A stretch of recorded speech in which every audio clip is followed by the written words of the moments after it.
It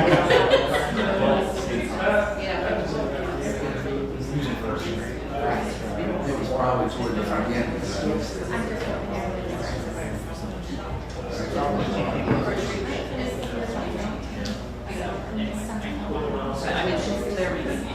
Yeah, exactly.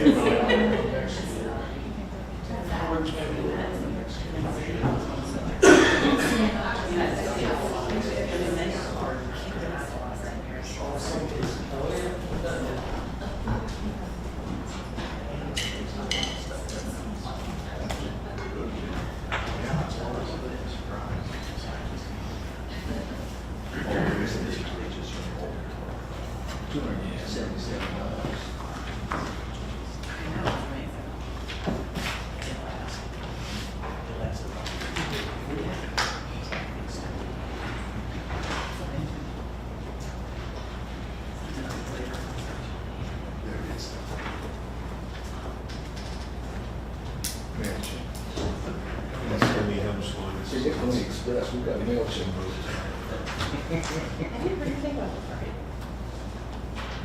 Well, I just ran Mari and she said, you're on. Yeah, I haven't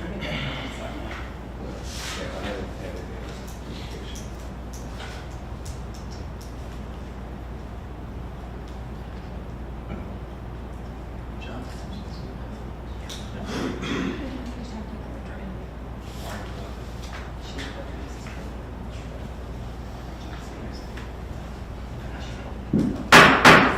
Call this meeting to order and would ask you to stand, if you're able, for the Pledge of Allegiance. I pledge allegiance to the flag of the United States of America and to the republic for which it stands, one nation, under God, indivisible, with liberty and justice for all. Thank you very much. Please be seated. Welcome to the City Council meeting this evening, September the 5th, 2023. And we will now turn our attention to item number 3, public input. Are there those who have signed up for public input? No, Mayor. This evening? Thank you. Item number 4, are there amendments to the agenda this evening? There are no amendments. No amendments. We will turn our attention to item number 5. And the state fair begins this Friday. Will go on for all week and 2 weekends. And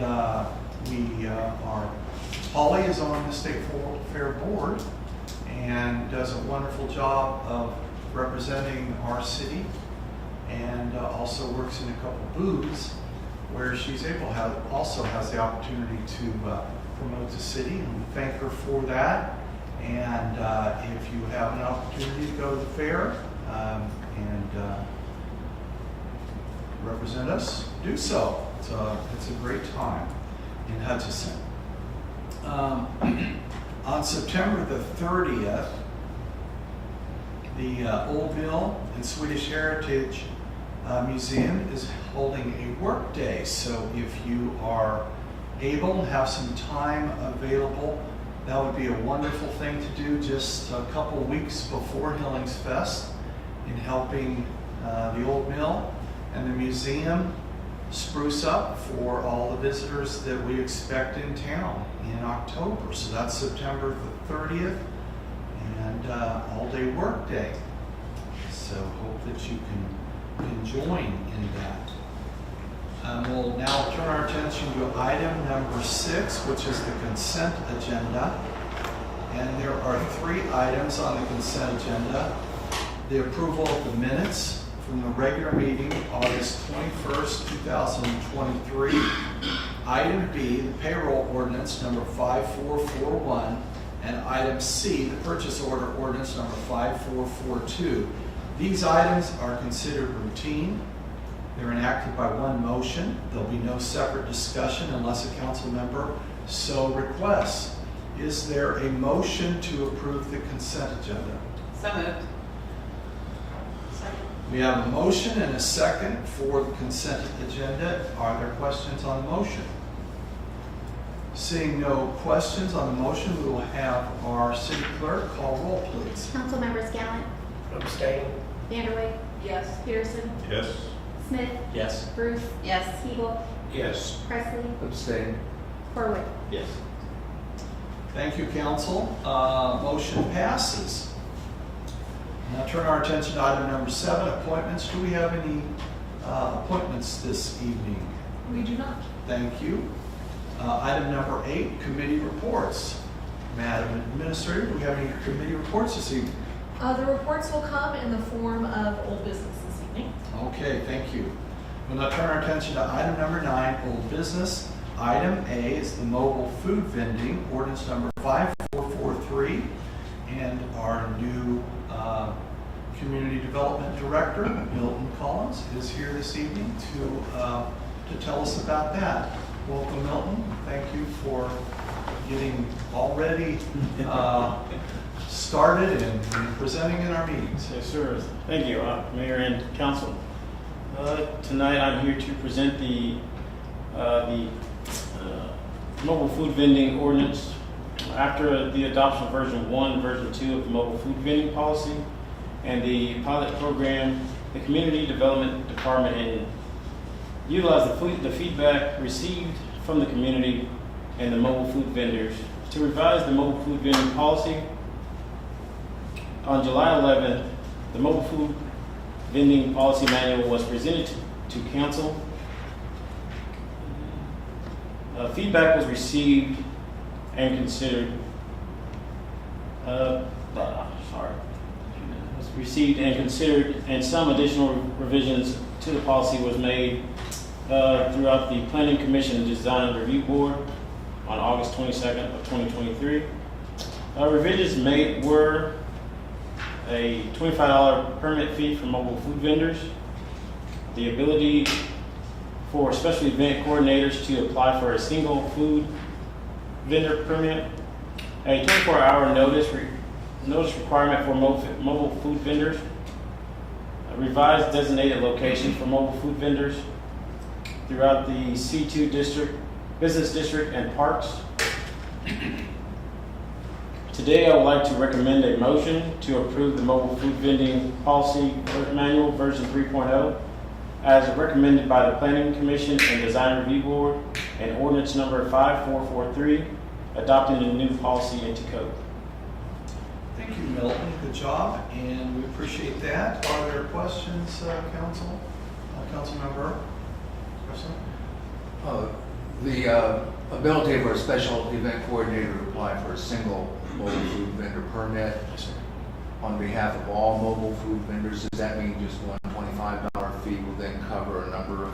That's correct, for like Hillings Fest, festival, science club, stuff like that. Yes, sir. Thank you. Further questions? Councilmember? I've got a question that may be for council more so, but just to confirm one last time, I think you mentioned this before, but in previous versions of this, we were told the public right-of-ways were public right-of-ways, and we couldn't say food truck vendor A, you can go there, and B, you cannot. The way this is written, it's when we only allow if approved by the business owner, and which lies behind the parking stalls. Are we still going to be okay with that? Can you, I'm not sure I understand your question. Okay, so the way the code's going to be written is that we'd allow a food truck in the C2 retail business district in the main street of Lindsborg only if the business owner, which is right That's correct. perpendicular, that requests it. So, in other words, a food truck can go there on request of the business owner on public property. Mm-hmm. But then if food vendor B wants to go there later, he cannot, or she cannot. I just want to make sure that's okay. Yes. And part of that was because I went over this in some detail with Jordan after the fact, and now that's all coming back to me. Yes, that ended up being fine. We did our case law research, and we were okay. And I think you mentioned that before, but I just want to be perfectly clear. Yes. All right, thank you. Thank you, Zach. Further questions? Seeing no further questions, thank you, Milton. So council, we have a recommendation in front of you to approve the mobile food vending policy manual version 3.0 as recommended by the Planning Commission and Design Review Board and ordinance number 5443, adopting the new policy in the city code. Is there a motion to that effect? So moved. Second. We have a motion and a second. Discussion on the motion? Seeing no discussion, do we need a roll call on that? We need for Yes. Because of the ordinance, yeah. Okay, we'll have our city. Roxy, go ahead and do a roll call, please. Councilmember Smith, Yes. Peterson, Yes. Vanderway, Yes. Gallant, Yes. Bruce, Yes. Siegel, Yes. Presley, Yes. Corwin. Yes. Thank you, council. Motion passes. We will now turn our attention to item B, which is the appearance guidelines. Ordinance numbers 5444, 5445, and 5446. And once again, I'll call on our Community Development Director, Milton Collins. Thank you once again. All right, so appearance guidelines, I'm sure y'all probably heard the history and background of it. You have not? Never heard. Well, something's been going on for quite some time, so Elaine, you're gonna make me 5 minutes of this sit on and all over again. I can go get the files. I'm sorry. if you need to. So, but awesome. So I think we've come up with a great guideline as far as the appearance guidelines for downtown. A few revisions were made and drafted, considered by council. A few of the changes were change reference to community approved design to a community preferred. I think this is a better language as far as having the community I was in the survey, their voice heard. Also switched version or section 2.5 and 2.6 to state design principles definition first, followed by definition of terms. Another change was remove terms, and then we've also added the term graphics to include signage. The appearance guidelines were meant to be a rubric for the business district, and the element of discretion still applies throughout the design review board. So as of today, I would like to make a motion to approve the appearance guidelines as recommended by Planning Commission and Design Review Board and the associated ordinances adopting the new policy into city code. Thank you, Milton. Are there questions for Milton?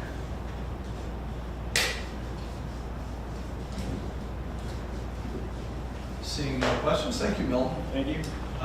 Council, you've heard the recommendation for a motion to approve appearance guidelines as recommended by the Planning Commission and Design Review Board and the associated ordinances adopting the new policy into city code. Is there a motion to that effect? So moved. We have a motion, a second. Are there questions on the motion? I do want to say I did look up the word lagoon to make sure it didn't mean tacky or garish or amateurish in Swedish.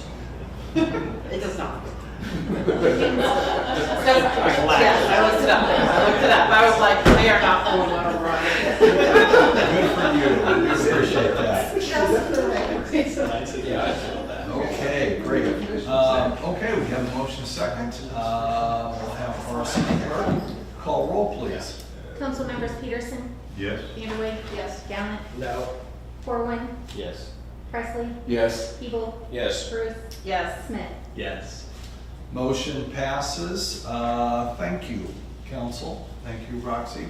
And thank you, Milton, for the excellent job that you did on both of those items. We'll now turn our attention to item number 10, new business. Item A is the standard traffic ordinance, ordinance number 5447. And I believe that our city clerk is going to, or Chief Davis. Chief? Thank you. Okay, Chief Davis. Good evening, Mayor, Council. I'm here before you today to bring forth a agenda report for the accepting of the STO, or the Standard Traffic Ordinance. Each year, the League of Kansas Municipalities publishes the latest version of the Standard Traffic Ordinance, otherwise known as the STO, Book of Kansas Cities Addressing Traffic Violations. which includes changes or updates to the legislative session. Following sections were modified in the 50th edition of the SDO published in 2023. There's 3 of them. There's additional lighting equipment, spilling loads on highways that are prohibited, and then driving while license is either canceled, suspended, or revoked, and a penalty for it. So with that, I'm looking for a motion to approve ordinance number 5447, adopting the standard traffic ordinance book of 2023. Thank you, Chief. Other questions for Chief Davis? Seeing no questions. Thank you, Chief. Council, you have heard a recommendation for a motion to approve ordinance number 5447, adopting the standard traffic ordinance book for 2023. Is there a motion? So.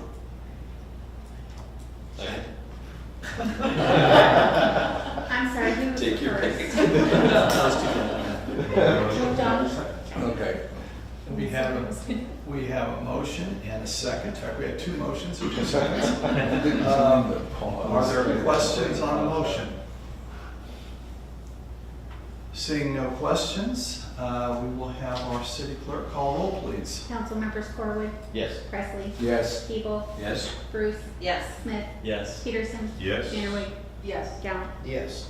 Thank you, council. Motion passes. We will now turn our attention to item B, Unified Public Offense Code, ordinance number 5448. And once again, call on our Chief of Police, Michael Davis. Thank you. Well, as with the STO, they also update the UPOC, which is the Uniform Public Offense Code book for Kansas cities. It's designed to provide comprehensive public offenses for ordinances that involve cities. Includes changes or updates after the legislative session has ended.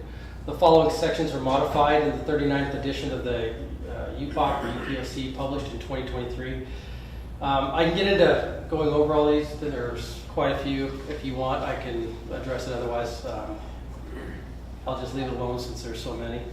The only difference we're going to do is last year we made a recommendation to section 9.1 for the penalty regarding disorderly conduct. So we're going to ask that stand, as well as adopt another modification this year for criminal littering that accounts for depositing unauthorized materials on city property. So we're adding that, or asking it to be added to the UPOC this year. So with that, we're looking for a motion to approve ordinance number 5448, adopting the Uniform Public Offense Code book for 2023. I'm open to any questions. Thank you, Chief. Other questions for the Chief? Where is the text that's added as part of 9? Is that included in our packet? In the ordinance itself, so section It's section 9.1 was there last year, disorderly conduct, and then section 3 or 6.8, it has the criminal littering. Okay. It's really going to be number 4 that was added last year, which is a willfully throwing or placing any substance upon any property in which another has an interest without consent of such other person when such action does not constitute criminal damage to property. If you remember, we were dealing with eggs being thrown at vehicles and houses, and we needed something to address that. Okay, thank you. Sorry, I was there. I was just blind. But now you see. Further questions? Seeing no further questions, thank you, Chief. Thank you. Council, you have heard the recommendation for a motion to approve ordinance number 5448, adopting the Uniform Public Offense Code book for 2023. Is there a motion? So, We have a motion. We have a motion and a second. Are there questions on the motion? I do, and I should have asked Chief when he was up here, I'm sorry, but maybe I'll ask staff around the table. Is it okay? The criminal littering, Yes. so the way this reads, upon the first conviction by a fine of not less than $250, nor more than $1,000. Well, and then you define criminal littering above. So can we have an example of what we're talking about? So if someone throws out a candy bar wrapper No, this, Theoretically, is that criminal littering or? well, it is, but it's already in the UPOC. What the section we added was really to address two things: our landfill and people putting stuff, or I'm sorry, our boneyard, people putting stuff in there that's not appropriate, that's not grass, wood, and things like that that can be, per the Kansas State Department of Health says it can go in there. So it's to allow us to go and enforce it in that area, as well as our recycling center. So if someone throws a mattress in our recycling center and we observe it, we can address it that way. So it's really to make sure that those two facilities aren't having debris thrown in that's not made for. So the current code states that if someone's tossing a can out or whatever, Sure, they correct. $250. Well, it's really the court's decision on what the fine would be, and the prosecutor, but that's the minimum, and then there's a maximum, so it could be anywhere in there. I think we should be serious about littering, but I didn't know we were that serious. $250 serious. $250 minimum, that's pretty serious. Okay. Silly question, but I love to see it because I've seen more and more stuff about counterfeit airbags. This is something that I've seen more and more and more, especially since COVID started. It's becoming pretty prevalent in the industry because people can't get factory replacements, and some manufacturers are basically saying if you don't have a factory one, you can't have your car back. So it's becoming kind of an interesting thing. I wouldn't mind talking to you just to read the portion that they added to that for my own education later. Okay. Thank you, Chief. Thank you. Any further questions regarding the motion? We have a motion on the table. Seeing no further questions, we will ask our city clerk to please call roll. Councilmembers Vanderway, Yes. Peterson, Yes. Smith, Yes. Bruce, Yes. Hebel, Yes. Presley, Yes. Corwin, Yes. Galvin. Yes. Thank you, council. Motion passes. Thank you, Roxy. We'll now turn our attention to item 11. Madam Administrator, do we have need for an executive session this evening? We do not. Thank you. Item number 12, is there other business to come before us? Yes. I just wanted to acknowledge the work of the Planning Commission and the Design Review Board in addressing the mobile food vending and appearance guidelines. With the exit of our previous community development director, I had the opportunity to work with these two committees on both of those items until Milton came on board and at the last couple of meetings. And it's been a real privilege to see that group work. Scott Achenbach is here this evening, and so I just wanted to acknowledge their hard work. They put a lot of thought and effort into making those good policies to bring to you. So I just wanted to publicly thank them for their hard work. Thank you. We do, the city does appreciate that. I would like to ask our administrator, what does Scott Achenbach really like? She does not want to He's the answer. most wonderful. All of them are. He seems more relaxed than he did 5 years ago. Okay, Yes. council, seeing no further business to come before us, I would entertain a motion to adjourn. So moved. Second. We have a motion, a second. Any questions on the motion? Seeing no questions, all in favor signify by saying aye. Aye. Opposed, no. We are adjourned. Thank you, council. Thank you, staff and members of the. Yes, you do. Well, I just wanted to give you